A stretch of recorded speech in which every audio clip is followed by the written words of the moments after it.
All right, good evening, everyone. Thank you so much for joining us to celebrate our 30th anniversary of the Society for Women's Health Research. I'm Katie Schubert. I'm President and CEO of SWHR. I'd like to especially thank our sponsors of tonight's virtual gala. We wouldn't be here without you. I have a few housekeeping items before we begin for you all. Please keep your view on speaker view so that the main speakers are showing up in full screen. You are currently muted for sound quality, which is much like a couple of other people who will be on mute later this evening on your televisions. And please feel free to use our events platform messaging function to reach out to other attendees or speakers.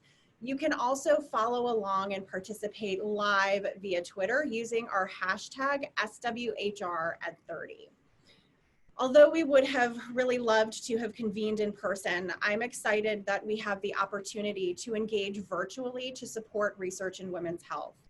In honor of our 30th anniversary, SWHR has published a timeline of women's health and SWHR milestones that can be found both on the event platform but also on our website, and I encourage you to check it out. I'd like to kick off this evening with a brief video about SWHR and its legacy. The video was actually filmed at last year's gala, so you'll see some familiar faces.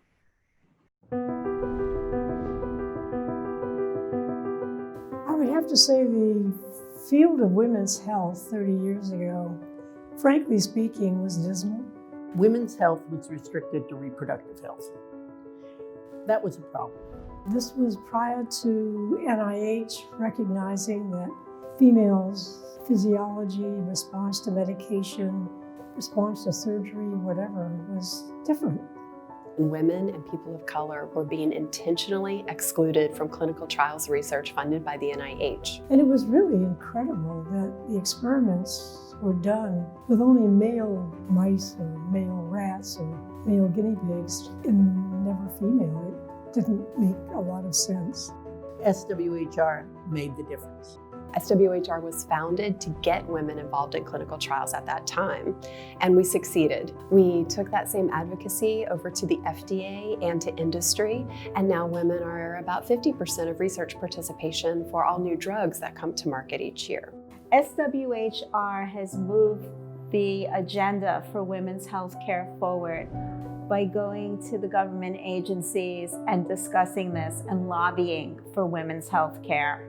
And so we've worked with the FDA on optimizing the regulations of drugs and devices and medical devices for women. We've also helped establish the offices of women's health throughout the federal government. And now when we look to our future, we're looking at what other policies do we need to change. We're at a moment in our society where people are more increasingly recognizing their biases and the gaps in their knowledge. The Society for Women's Health Research can make a huge impact in the future by helping researchers and policymakers see those gaps and helping them drive needed change. What we want SWHR to do is to strive to a point that women's health care is on the same footing as men's health care. SWHR is making women's health mainstream by demonstrating that there's a market here. Women want new tools to treat what bothers them. We don't want pain. We want to go to work the next day. We want to be able to roll around on the floor and play with our kids. That's what matters to us. And that's what we mean about making women's health mainstream. And I think that that's really what SWHR does the best.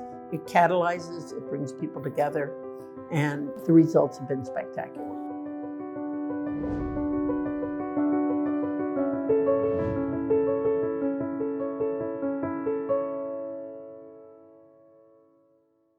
Years ago, the health of women was at serious risk, as we just saw.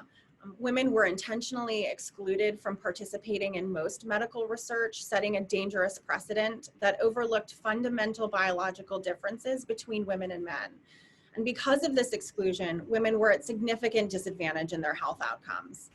In 1990, a woman had a 25 to 30% chance of transmitting HIV to her baby. If she had a heart attack, more than likely it would have gone undiagnosed or been misdiagnosed, leading to her death. And at that time, a woman was more likely to die of a breast cancer diagnosis. Since our founding 30 years ago, thanks to the vision of Dr. Florence Hazeltine, SWHR has fought to bring attention to research gaps and unmet needs in women's health. In large part due to SWHR and our work with partner advocacy groups, women are now routinely included in medical research, and scientists are increasingly studying how biological sex differences affect the prevention, diagnosis, and treatment of disease.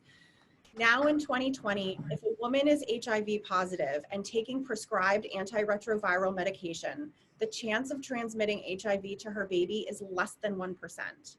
Now, if a woman has a heart attack, she is far less likely to be dismissed or misdiagnosed. And now, if a woman receives a diagnosis of breast cancer, breakthroughs in early detection, screening, and treatment mean her chance of survival is much greater than it would have been 30 years ago. At SWHR, we work every day to highlight conditions and diseases that disproportionately or differently affect women.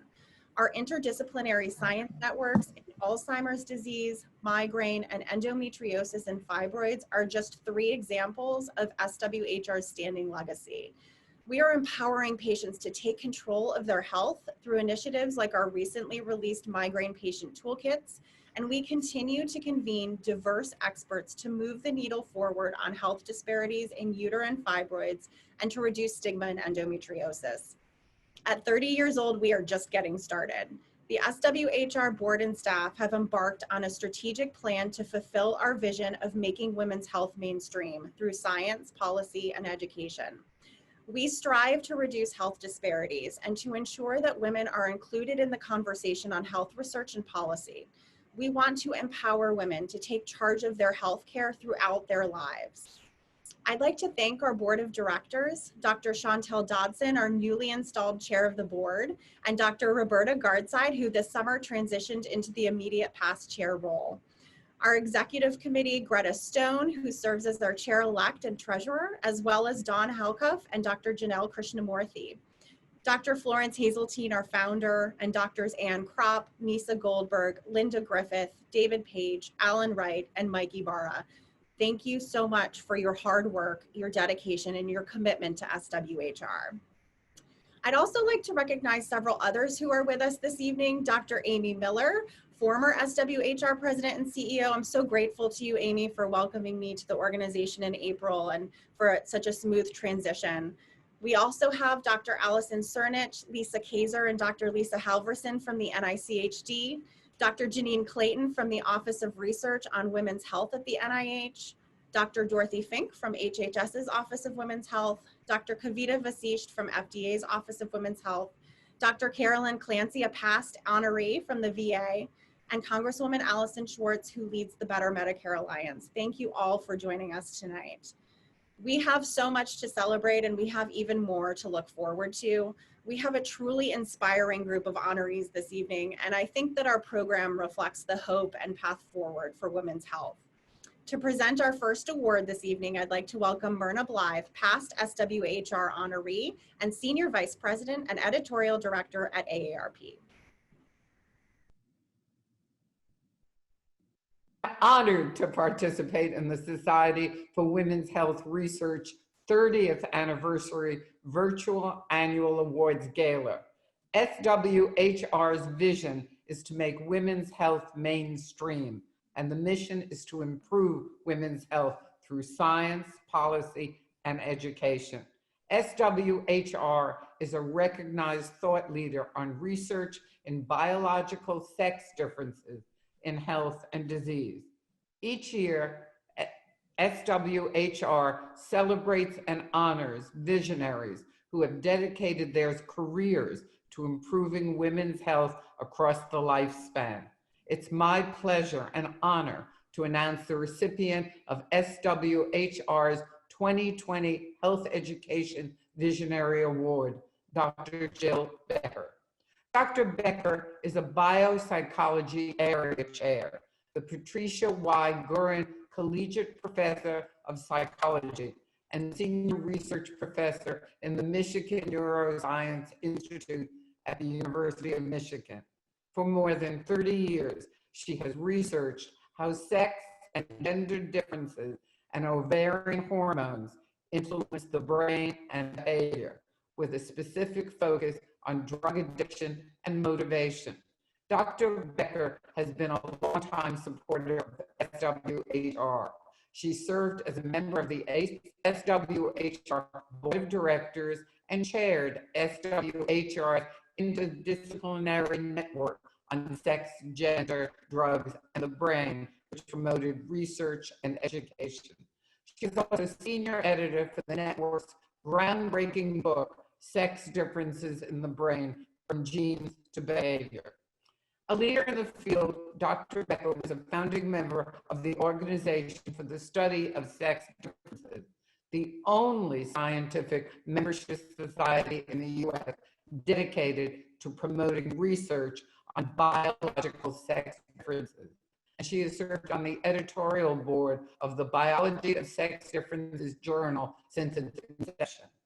Dr. Becker has dedicated significant time to the promotion, mentorship, and professional advancement of women in neuroscience, and has been honored by the Society for Neuroscience and the University of Michigan for these efforts.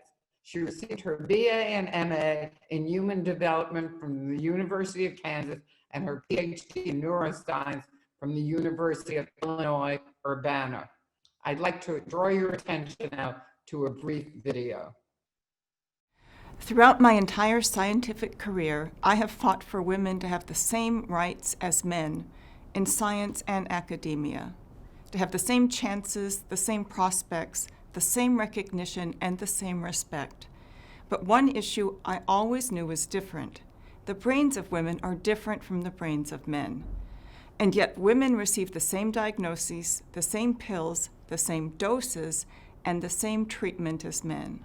I'm a laboratory scientist. I study sex differences in brain and behavior using rodents as my subjects. I do my research with a large group of terrific undergraduate and graduate students, technicians, and postdoctoral fellows. My research raised another social issue. Female laboratory animals were not seen as delivering reliable test results just because they have a hormonal cycle.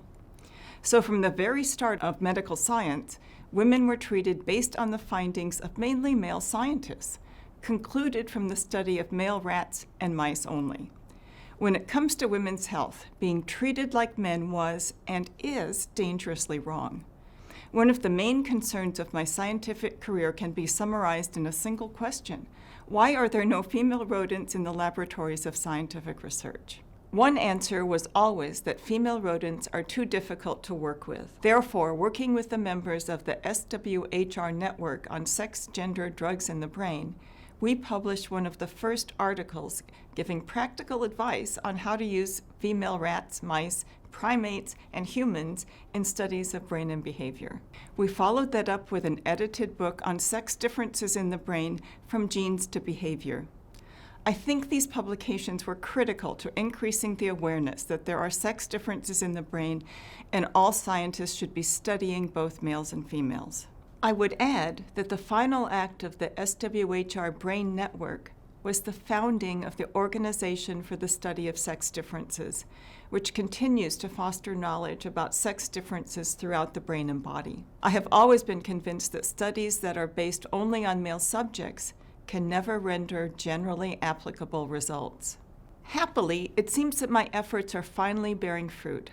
When it comes to equal rights and diversity, male dominance in the laboratories all over the USA is waning, both among scientists as well as laboratory rodents. It is now generally recognized that to truly ensure women's health, it is necessary to look at what makes them different from men, understand that difference, and promote the appropriate treatments. I am proud to be one of those women who have emphasized sex differences throughout her scientific career. It was not always easy. I had to fight resistance and resentment. I had to fight for academic recognition and the acceptance of my male peers. But today I feel the satisfaction that I have steered the right boat. I see a steadily growing number of women in laboratories and in senior academic positions all over the country. Scientific models today are required to be based on the study of both male and female rodents. I'm happy that at the close of my scientific career, I see the fruit of my scientific and personal endeavors harvested. The field of women's health has grown to maturity, and I'm glad to pass on the bright torch of that awareness to the next generation of scientists and educators who today can no longer comprehend the naivete and ultimately unemancipated scientific attitude that ruled so many laboratories and academic investigations for so many decades. The vision that I have cherished throughout my life in academia and science has materialized at last. I am honored to be recognized by the Society for Women's Health Research for my contributions to this endeavor. Thank you. Thank you so much. I want to thank the Society for Women's Health Research for this award. I want to thank Florence Hazeltine for being an inspiration to me and many other scientists as she led the fight for women's health research. I want to thank Phyllis Greenberger for her unswerving advocacy for including women in health research as the first president and CEO of SWHR. And I really want to thank Amy Miller and Catherine Sherwood for continuing the work of, and leading the Society for Women's Health Research. Thank you everyone so very much. Thank you so much. Congratulations, Jill. Thank you, Myrna. I'd like to now welcome Dr. Lotus Malbras, Vice President and Global Head of Immunology Product Development at Eli Lilly and Company, to present our next award.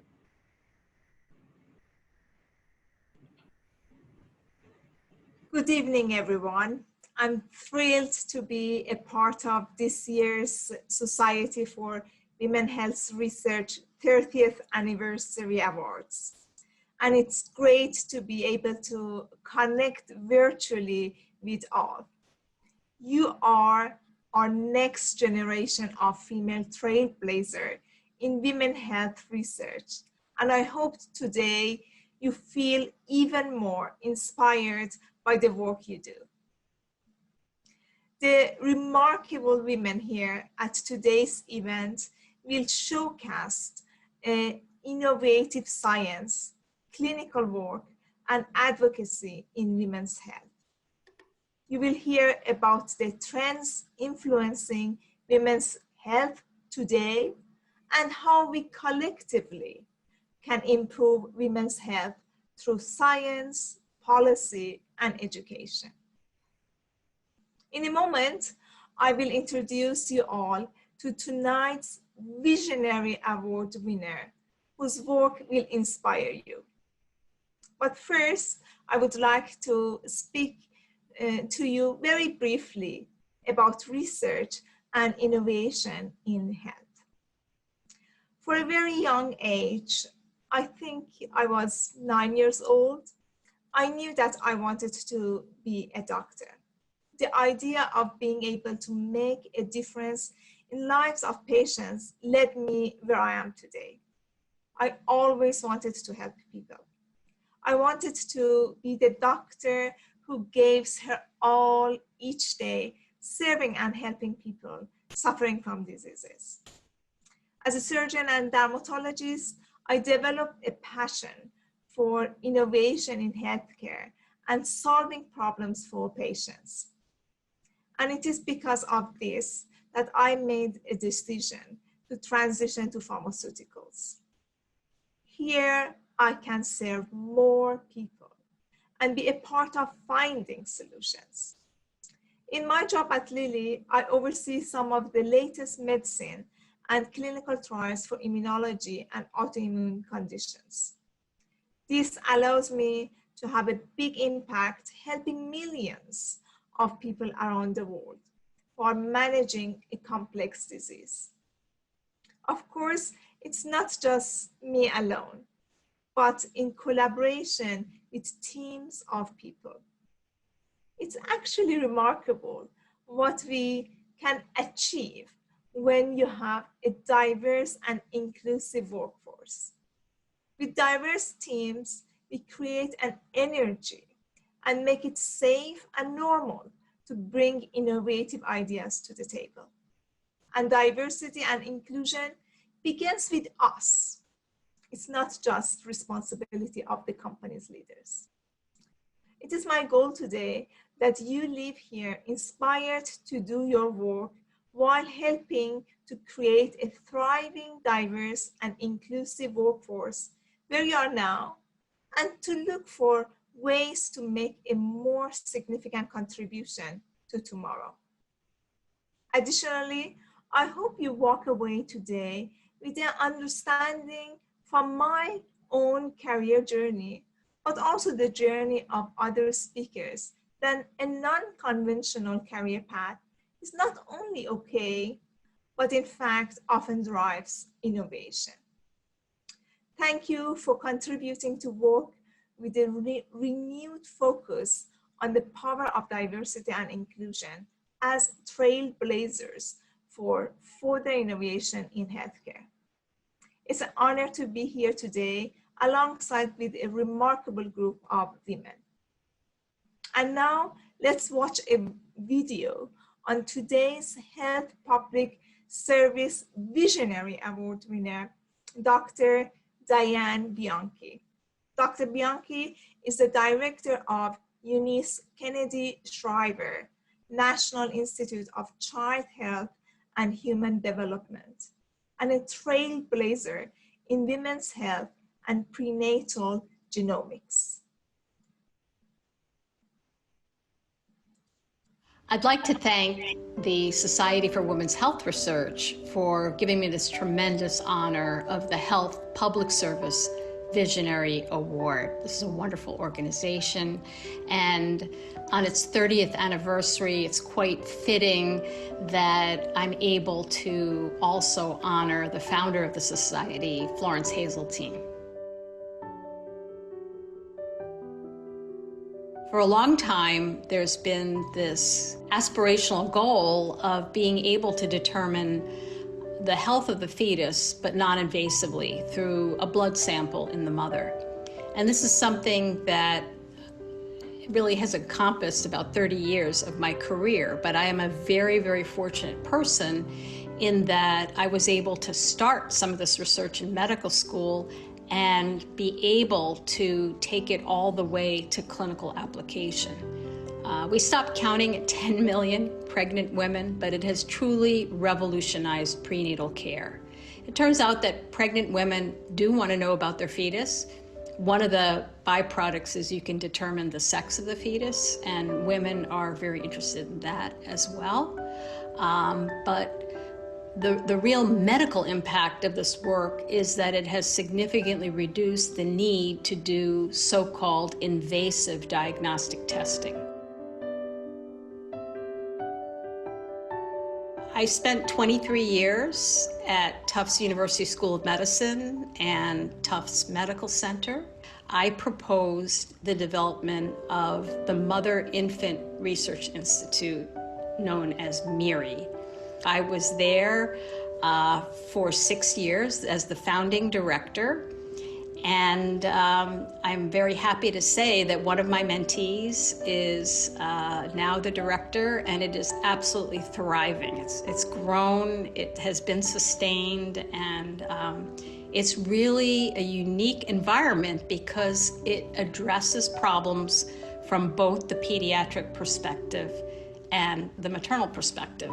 I realized in coming to NIH that actually loving obstetrics and loving pediatrics is actually a perfect background for the work that I do today.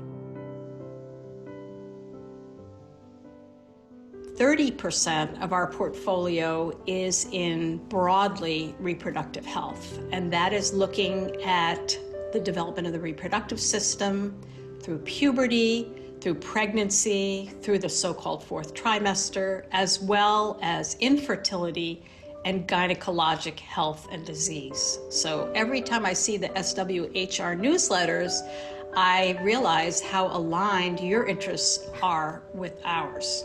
We try to put pregnancy in the context of the lifespan. And in addition, we have themes that are devoted to developing therapeutics and devices that are specific for pregnant and lactating women. And we also have a theme that is related to molecular and cellular biology, so getting at the fundamental science that affects the development of the reproductive system. It's so important to sponsor and nurture the next generation. And I have been particularly interested in sponsoring the careers of young women physician scientists. I've trained something over 50 trainees in my laboratory, and well over half, probably close to 2/3, have been women. And they have been women who have come from all over the world.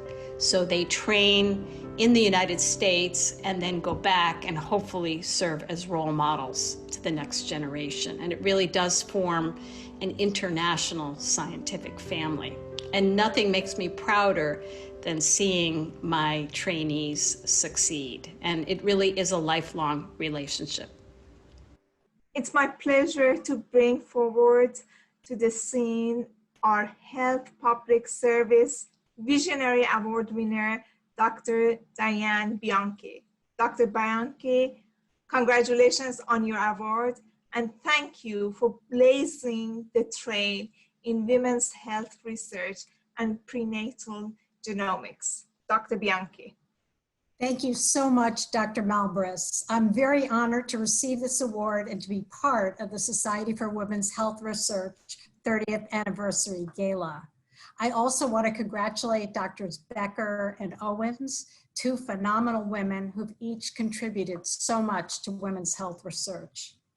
As you've heard earlier, when founding this organization 30 years ago, Florence Hazeltine's vision was to advocate for including women in biomedical research, pointing out that huge gaps existed in the basic understanding of sex differences, as well as knowledge gaps that prevented women from receiving accurate diagnoses and appropriate treatments. I'm so grateful that every day I get to work towards implementing that vision as the director of the Eunice Kennedy Shriver National Institute of Child Health and Human Development. Some of my wonderful colleagues, both at NICHD, are on this Zoom meeting, and also I get to work with some wonderful federal colleagues who are here. And as you heard, we're not just about children. 30% of our portfolio involves not only maternal health research, but reproduction health research, including contraception, including gynecology, and the development of the reproductive tract. One major step towards recognizing Dr. Hazeltine's vision of including women in research was the formation of the task force on research specific to pregnant women and lactating women, known as PregLac. Mandated by Congress in the 21st Century Cures Act in 2016, this federal advisory committee was established to provide advice and guidance to the Secretary of the Department of Health and Human Services pertaining to gaps in knowledge and research regarding safe and effective therapies for pregnant women and lactating women. And I know that Katie played a major role in this task force as well. Led by NICHD, the task force included representatives from across government, industry, academia, and advocacy organizations. The group issued 15 recommendations in 2018, and then more recently proceeded to develop an implementation plan. I'm pleased to say that the implementation plan was just recently submitted to the HHS Secretary in September and is now available on NICHD's website. As we move forward together to implement these recommendations, there's a role for everyone across sectors to work together to make progress towards including pregnant women and lactating women in research. NICHD is also a strong supporter of many other efforts in women's health research. Many of our priorities have been outlined in our 2020 strategic plan, which highlights research focus areas in gynecologic health, reproduction, healthy pregnancies, including postpartum health. And among the gynecologic disorders on which NICHD supports research is endometriosis, which, as you know, affects at least 10 to 15% of all women. Accelerating research to diagnose, prevent, and treat endometriosis is one of the 10 aspirational goals in our strategic plan. And this year we solicited applications for a new initiative called the Centers to Advance Research in Endometriosis, or CARE. These multidisciplinary programs will incorporate basic, translational, and/or clinical studies in a collaborative way to accelerate research advances to prevent and treat endometriosis. We also support research in uterine fibroids, polycystic ovary syndrome, and pelvic floor disorders, among others. And within our intramural program at the NIH Clinical Center in Bethesda, we have recently established a pediatric and adolescent gynecology program that will focus in part on young women as they transition to adulthood, a time when gynecologic disease may begin to manifest or progress and can be diagnosed. At NICHD, we value our organizational partners, and we're happy to have great support from the Society for Women's Health Research. This evening, I want to thank Amy Miller for her service, and I also particularly want to congratulate Katie Schubert on her new position as President and CEO. We haven't seen each other in person since you have assumed that position, and we're thrilled for you, we're thrilled for the organization, and I look forward to continuing to work together with the SWHR to make women's health mainstream. Thank you so much again for this honor. Congratulations. We're so pleased, obviously coming in, seeing that you are the awardee, working so closely with the NICHD, and seeing just how much we are all aligned together is just so wonderful to see, and congratulations, what a wonderful honor. Thank you, Lotus, so much as well. I'd like to now welcome Dr. Chantel Dodson, SWHR's Board Chair and Senior Vice President of Health Systems at Astellas Pharma, Inc., to present our final award. It is my pleasure and honor today to announce the recipient of SWHR's 2020 Health Industry Visionary Award. Dr. Charlotte Owens is the Women's Health Lead, U.S. Medical Affairs at AbbVie. She is involved in the direction, planning, execution, and interpretation of clinical trials dedicated to delivering high-quality data supporting the overall scientific and business strategies. Dr. Owens is committed to ensuring that all women have access to care. She led late-stage clinical research on a potential new treatment option for symptomatic uterine fibroids that successfully recruited and retained nearly 800 women, including a significant number of African American women. And as we all know, this is a group that's typically underrepresented in research. Findings from this important work were recently published in the New England Journal of Medicine. Dr. Owens' parents passed down a belief that has guided her throughout her life, that we should all strive to be of service to others. She has applied this laudable principle in every aspect of her career, which has included clinical practice, television medical contributor, strategic healthcare consultant, and medical director in the medtech and pharmaceutical industries. For more than 20 years, she has been involved in global efforts focused on improving healthcare and education for women in 6 of the 7 continents, only 1 to go. Prior to joining AbbVie, Dr. Owens was an assistant clinical professor of obstetrics and gynecology, the director of the Division of Industry Collaborative Research, and chief medical officer for the Office of Translational Technologies at Morehouse School of Medicine.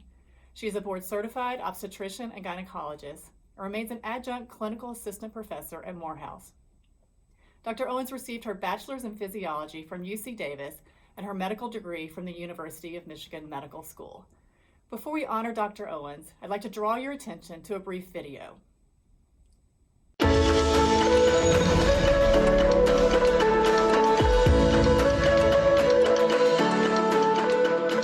My name is Charlotte Owens, and I'm a medical director at AbbVie. My particular emphasis is in women's health, and we're trying to solve problems that are related to conditions that exclusively affect women throughout the life cycle of their lives.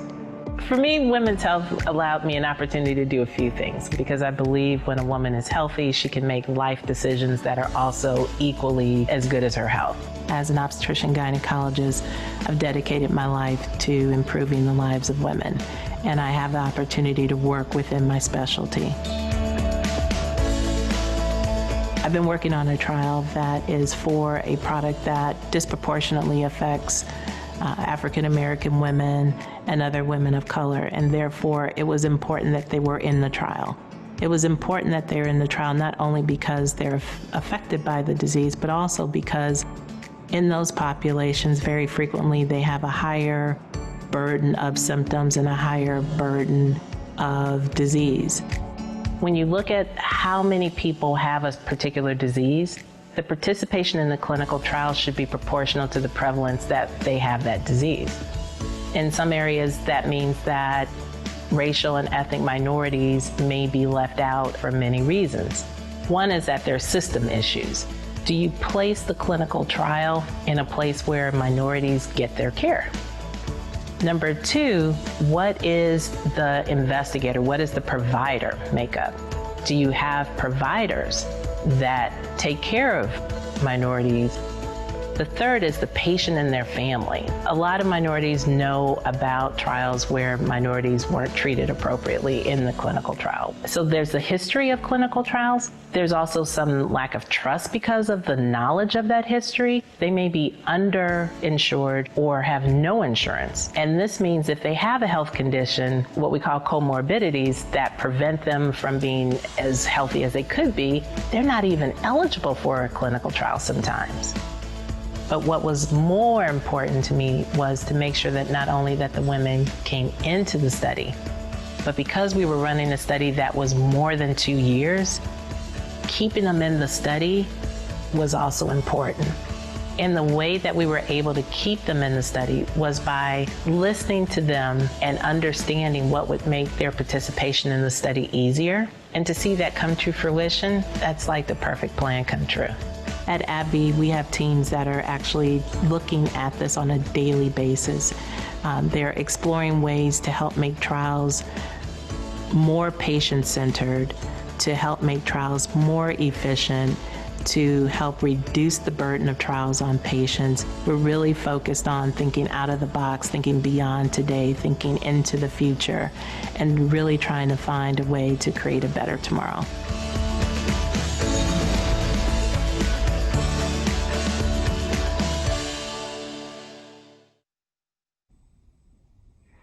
What amazing accomplishments. Please join me now in congratulating Dr. Owens and honoring her sustained work to improve the lives of millions of women. Congratulations. Thank you, everyone, and good evening. It's an honor to receive this award from SWHR, and I'd also like to thank the fellow honorees here today for their extraordinary work in their areas. Well, we can all say this has been a year for the history books, one where we've created memories that will live in our hearts forever, as we've witnessed calls for change and social justice and a pandemic that has altered the way that we live. We're driven by memories, driven by experiences. These help shape what we sometimes call our passion, that force that provides a conscious and unconscious blueprint for how we live our lives. My earliest experiences of healthcare in general and of a hospital was when I was really young. It was long before I became an OBGYN.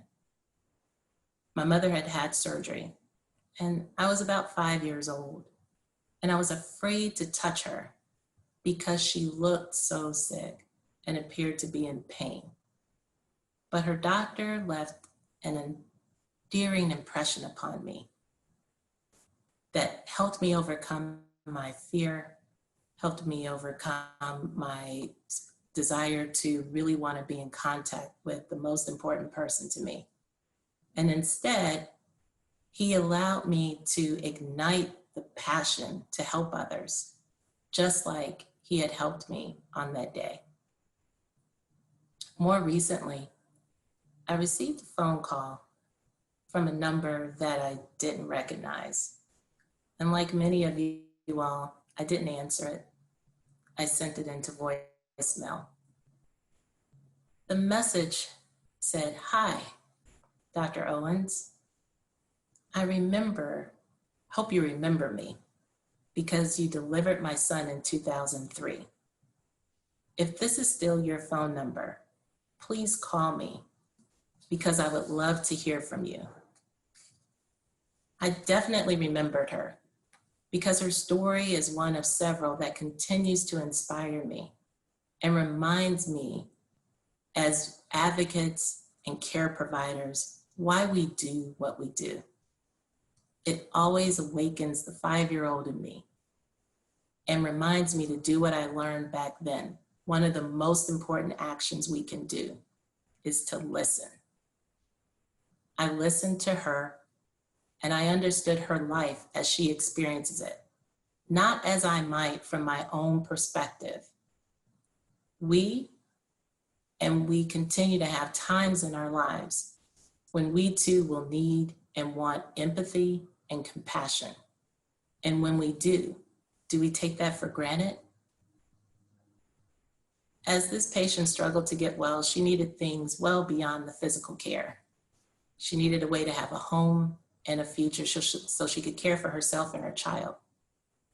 I listened to her and her needs and made sure that I really understood them.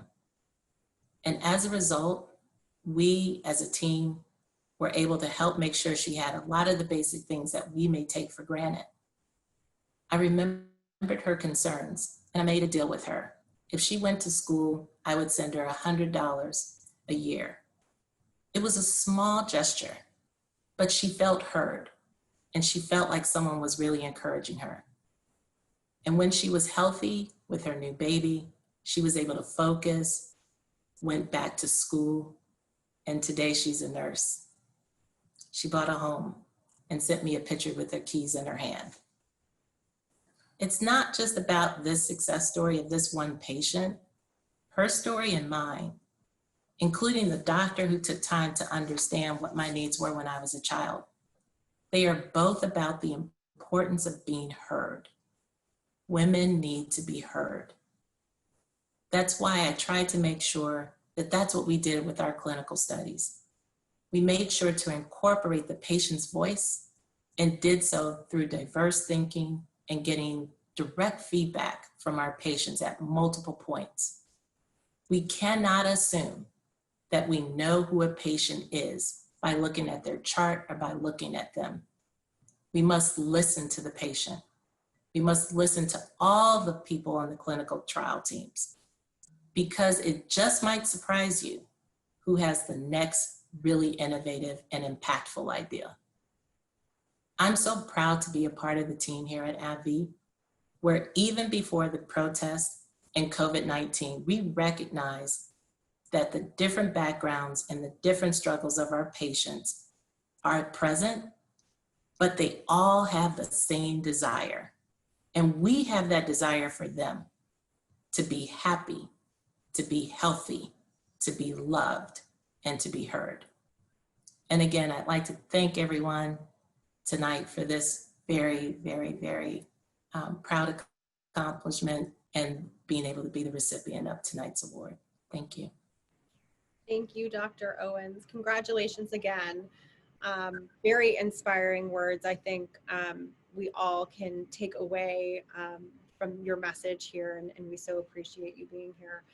And it actually is a lovely segue into our guest speaker, our keynote speaker tonight, Dr. Valerie Montgomery Rice. As the first woman to serve as president and dean of the Morehouse School of Medicine, Dr. Montgomery Rice is a renowned infertility researcher and a passionate advocate for women's health, and specifically diseases that disproportionately impact women of color. She also is a former SWHR board member, so we're especially pleased to have her here.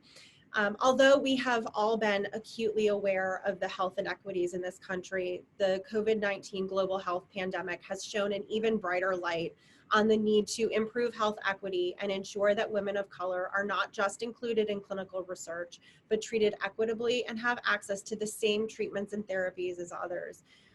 Thank you, Dr. Montgomery Rice, for being here. We're so appreciative of you taking the time to chat with us this evening. Hello, how's everyone? I'm so glad to be here with you.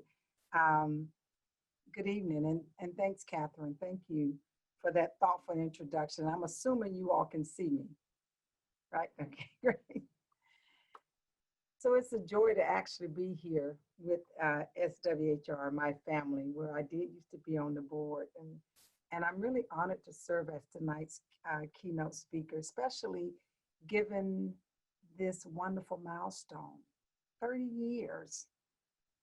What was Dr. Hazelton thinking? What was she thinking about 30 years ago when she started this? So congratulations to the society for the great work that you continue to do. And to Dr. Becker and Dr. Bianchi and Dr. Owens. So Dr. Owens, you all, was my resident when I was a junior professor many, many, many years ago. And then I convinced her to come down here to Morehouse when I first became the dean. Thank you for the work that you did. And then they stole her away. And Diana, the work that you are doing is so important. I just can't even imagine what we would be like if we didn't have the commitment from people like you and Dr. Becker. So to all of the recipients, thank you. Your work is phenomenal. As you heard in my introduction, I currently serve as the president and dean of Morehouse School of Medicine, and I've spent the latter part of my career, though, you all, focusing on medical education, care delivery, health policy with a laser focus on advancing health equity. But I, like you, share that my foundation is that of women's health, being an advocate and a researcher.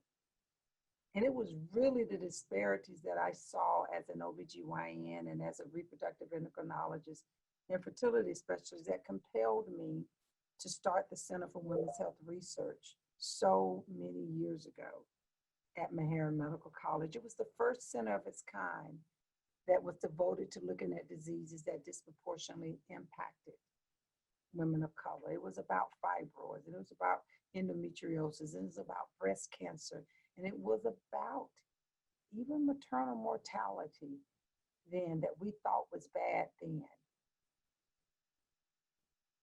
You know, there's something about health disparities, no matter how many times you read about it or how many times you share the data, the reaction is always the same. It's chilling to me.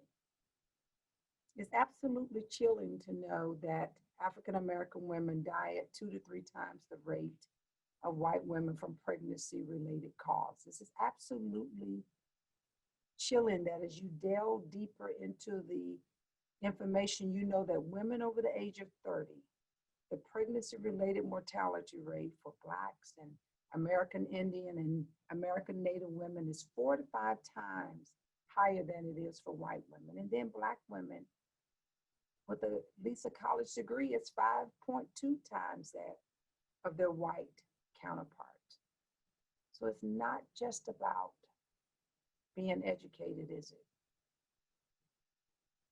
Women disparities, women's health disparities, they start early. But before I start there, I don't want to take for granted that everyone under the sound of my voice knows and understands the importance of treating the whole woman, right? Not just our reproductive organs. And as a women's health advocate, I am most proud of the tremendous efforts made to advance women's health beyond family planning and reproduction. And now young girls and women are starting to have conversations ranging from body image to mental health and well-being, to diet and exercise, and yes, even to menopause. Women's health begins with infancy and follows the full spectrum of the life course. Sadly, so does disparities. So even as young girls, we are beginning to see these differences in outcomes. So take, for instance, body image, where young girls are more likely than young boys to develop negative body image, and white girls and white young women are slightly more likely to have a negative body image than African Americans or Hispanic girls and young women. So I thought I would spend a little bit of time delving into the lifespan of a woman and some of the key health factors along our lifespan. Now I'm going to try my best to share my screen, so Lord save us. This one right here. Okay, let's see if I can do it. Press share. It's been too good. Okay. I have a tutorial person right here with me. It worked. Can you see the slide? All right, I'm gonna keep my job today. Thank goodness. Great. So I thought I'd talk about this, you all, from a consumer's lens, from a social media lens, of how we can ensure that the research that we are engaged in delivers the promise of science to women. Imagine that, you all. The promise of science gets delivered to women. So how do we make this connection, you all, of body image and women's health? First, we know as a scientist that our bodies undergo evolutionary, I'm gonna call them evolutionary changes, as we go through puberty to menopause that are normal, and for much of us, it is normal, but there are abnormalities. And even with the abnormalities, we have some control. So we know that body image and self-esteem can play key roles in certain mental health conditions, depression, and life choices as a young girl matures into adulthood. And as you can see, everything builds from the previous, right? I often share that maternal health begins well before the moment you become pregnant, well before that moment you become pregnant. And that maternal health and well-being and that of your growing baby is set on a path early on when you were born. Family history, diet, exercise, all of those things make a difference, avoiding risky behavior, etc., right? And then we get to the point of where we become perimenopausal and we are dealing with stress, because usually that's the peak time in our lives. We're on this career trajectory, and all of us, if we think back, some of you all may not be in the 40s yet, but the ones of us who think back, we think about all the balls we had in the air and all the things we were trying to manage. And then there's that wonderful thing, and it is wonderful, menopause. Because if you make it to menopause, you know that you've had some living, you've done some living, and it's been okay. But we also know that there are diseases that come with that impact us. And then finally, if we are gracious enough to make it to 60 to 70 and remain inactive, even with remaining active though, we know that there are going to be physical limitations and challenges with things that we don't like to talk about. We know that we're going to see more heart disease because it continues to be the leading cause of death for women. We know that we have to think about bone health. All of these things are normal, and some of them can be controlled. And if you make it to those platinum years, we hope that it is with few physical limitations, but we know that we're not always blessed for that. So let's take a look at an example, type 2 diabetes. This is a blog by a young woman by the name of Bianchi. Bianca has type 2 diabetes and for many years struggled with her body image. Her blog is meant to inspire and empower other young girls and women to embrace their bodies and their health and remain positive. In the post, she eloquently shares, "Today, I'm a proud advocate of body positivity. I've been running a body positive Instagram page, successfully gained over 4,000 amazing followers who I call friends. I strive to teach young girls about their bodies, that their bodies are their temples, no matter how many stretch marks you have, and how your bones stick out. You are beautiful, and that is the truth. Very positive.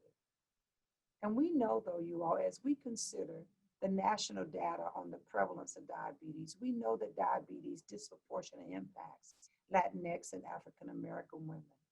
We know that it is secondary to diet, ability to exercise, and yes, some genetics. So while we are focusing our research on the cause and treatment, what if we also focus on the prevention? And if we did focus on the prevention, which I know some of us do, that then forces us to think about, guess what? Social determinants of health, like food insecurity. Is there access to the right foods in my neighborhood that would allow me to eat a diabetes healthy diet?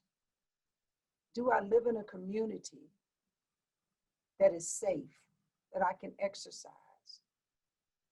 And then for us, you all, do we have a diverse repository of genomic samples such that when we are testing out new therapies, whether at the cellular level or trying to build a stem cell colony, have we diversified our collections of samples such that we have a continuum of diversity in our experiences?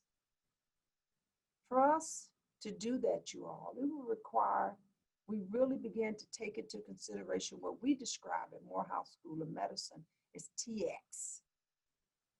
TX is that ability to impact. It is that ability to ensure that all that we are doing here in the T0, T1, T2, it ensures that, guess what? We are able to measure the impact of that intervention on the end user. That end user like Bianca. So are we stratifying you all and identifying the research that matters to Bianca? It is about you all, how we connect, inform, and guide health. You know, young girls are illustrating to us this need through social media, through increased engagement, through apps and digital health tools, that they want to be empowered. They are telling us that we need to reach them in new ways, that we can inform and guide their health. Technology and digital health are allowing us to place our control right at our patient's fingertips, right at our potential subject for the next clinical trial fingertip. We but need to reach out and touch them. I think about this app that I saw here, Flow, My Health and Period Tracker. And maybe some of you all have seen this. And these apps are such that they're increasingly becoming the go-to for women, even though they, as we are beginning to extend service beyond just reproductive health. This app was originally designed for women to track their menstrual cycle and assist them in family planning. It now offers diet and exercise and stress management tips. And it allows also a platform for people to connect. And then I compare it to this. Women in third world countries whose focus once a month is whether they'll be able to obtain sanitary products to avoid the stigma that they endure monthly, or whether they are paying disproportionate high taxes for their period supplies. So when I think about disparities, it's not just about the research that we get to use with these great technology tools like ultrasound for dysfunctional uterine bleeding, where I can do a sonohystogram and be able to see that fibroid there. I'm talking about some of the basic things that allows a woman to maintain her dignity as she just tries to go to school every day. And so I think about the opportunities that we have in this health market. And I think about all of the new technology that is there. And I ask, are these tools making a difference? Are they increasing or decreasing health disparities and health inequities? Some of it's too early to adequately assess, but some of the opportunities are promising. And this is why it's so important, you all, that we pay attention not just to the science, but the opportunity that the science affords people, the opportunity that the technology affords. I remind you of this great opportunity. Started to be covered by CMS. And if you look at this study, you all, before then, the age-specific, age-adjusted breast cancer mortality rate, okay, deaths per 100,000 in the year. This is what it was for Blacks, and this is what it was for whites. And when mammograms started to be covered by CMS, by Medicare, what you saw was a reversal. That mortality rate for both groups went slightly down, but there was a widening and a reversal of the mortality rate for Blacks compared to white. Why is that the case? Good technology, now covered by benefit, and we see this. Again, we have to pay attention to the impact of what our research does and the impact that it has. In this publication, Kimberly Dawn Wisdom, Senior Vice President of Community Health and Equity and Chief Wellness and Diversity Officer at Henry Ford Health, is quoted as saying, globally, more people own a mobile phone than a toothbrush.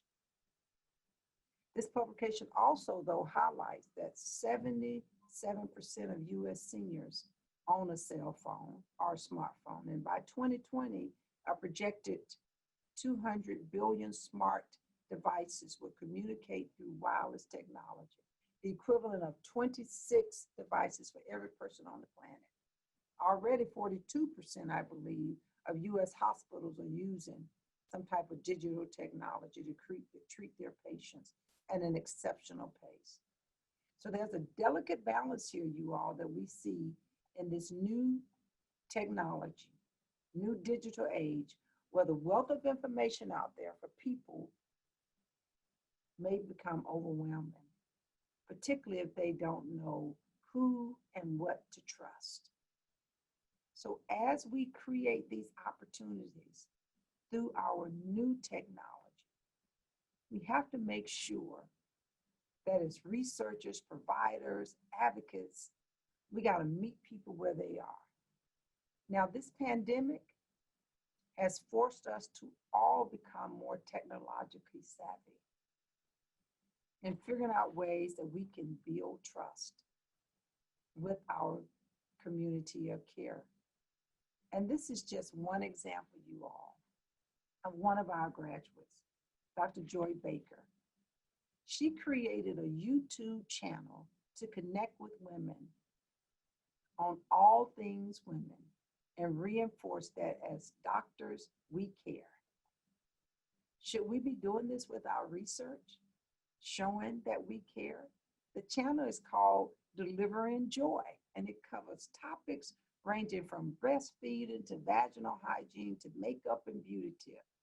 The light bulb moment came to Joy while she was watching a YouTube video and cleaning her oven. She said she was concerned about how to continue to educate her patients during the quarantine, and like that, she had an idea for the channel. This sort of connects what I said earlier about ensuring that the promise of science and medicine are realized by all persons and that we're achieving our desired outcome, improving the lives and well-being of individuals and communities while advancing health equity, and most importantly, meeting them where they are. And all I can tell you is that this is so important. If we look at maternal health, you all, these shaded areas here are areas lighter in charcoal or without a pediatrician or an OBGYN in a county in the state of Georgia. So the lighter shaded, the charcoal ones are no pediatrician and OBGYN. The ones in the light gray are missing either a pediatrician or an OBGYN. And you all, this is what the results are. Because everywhere where you see these red circles, this is where we have the highest incidence of infant and maternal mortality. More mothers die from pregnancy-related causes in the United States than any other high-income country. We can do better than this. And a part of it is focusing our research efforts and meeting patients where they are, like Joy is doing. We started here at Morehouse School of Medicine a program called the Near Misses and Maternal Health in our new Center of Excellence to reduce maternal mortality. And it is looking at how do we look at way beyond 42 days of a termination of pregnancy? How do we look at over time the opportunities of these near misses and learn from them to ensure that we're increasing the opportunity for women? I would be remiss if I did not speak about COVID-19 and the disparities associated with this and what SWHR is already doing. This is something that you all helped publish on October the 7th. Your communications intern wrote this. I was very excited to see this because she talked about women of color, and she talked about the burden that they were bearing, and she talked about the opportunities for research. And so we are aware, you all, and that's the great thing about this organization. It's not just been about raising awareness. It's been about inclusion from the beginning. It's been about ensuring that we do the right types of research, that we're answering the hard questions. And now as you bring over the opportunity to discuss the disparities, you know that it will mean allocating resources to those individuals that are disproportionately impacted by disease. Because in my opinion, you all, that's the only way we're going to get to TX. TX, again, you all, is about how do we ensure that all of our discoveries are impactful, and we can measure their impact on the communities that they are intended to impact. So as we demand that the narrative around our bodies shift, so does the opportunities, you all, for us to affect real changes in the lives of women. We know that racial and geographical and wealth gaps persist. And unfortunately, we're not seeing yet the types of advances we need to see to ensure that all women realize the promise of science. So as you continue your work on behalf of women, advocating for and implementing policies, researching therapy solutions and interventions, educating and training the next generation of health leaders, and providing care and service, let's make sure that we're meeting women where they are. Let's make sure that we're connecting with them and building trust. Let's make sure that we account for the continuum of women's health, from infancy well into adulthood and senior living. And let's always ask that question: who's being left out?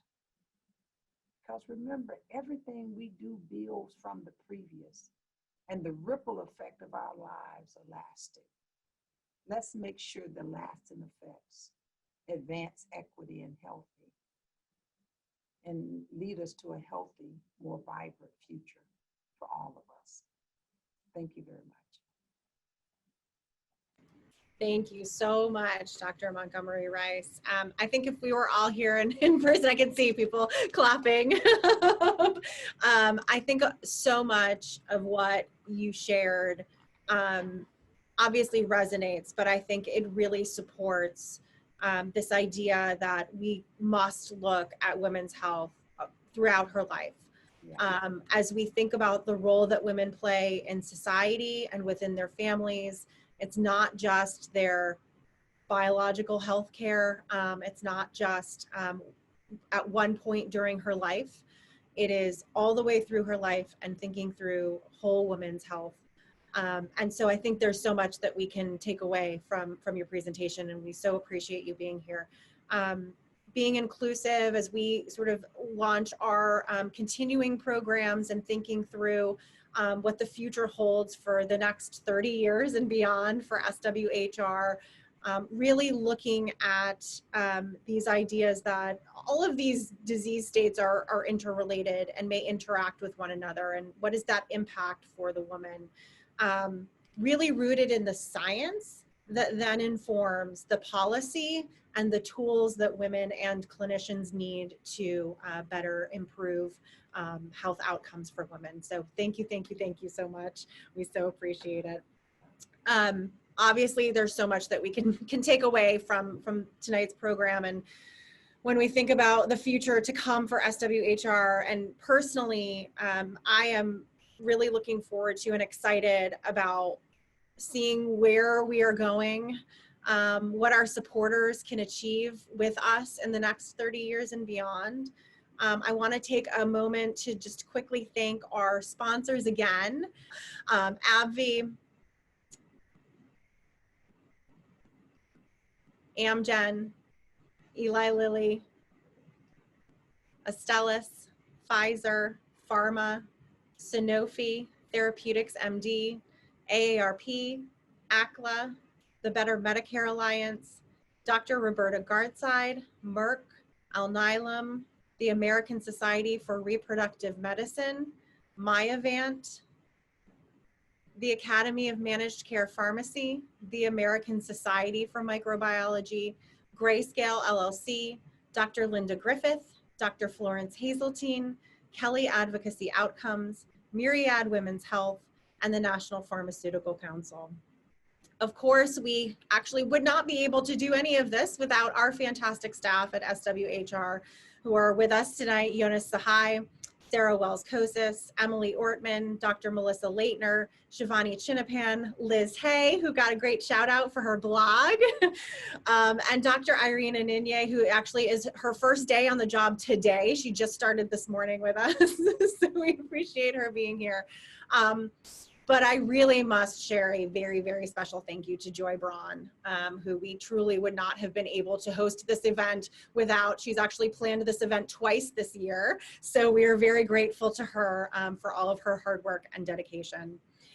SWHR's vision is simple: to make women's health mainstream, to ensure that there is no question of equity within research, that women are automatically integrated into scientific breakthroughs, and that sex as a biological variable is not a second thought.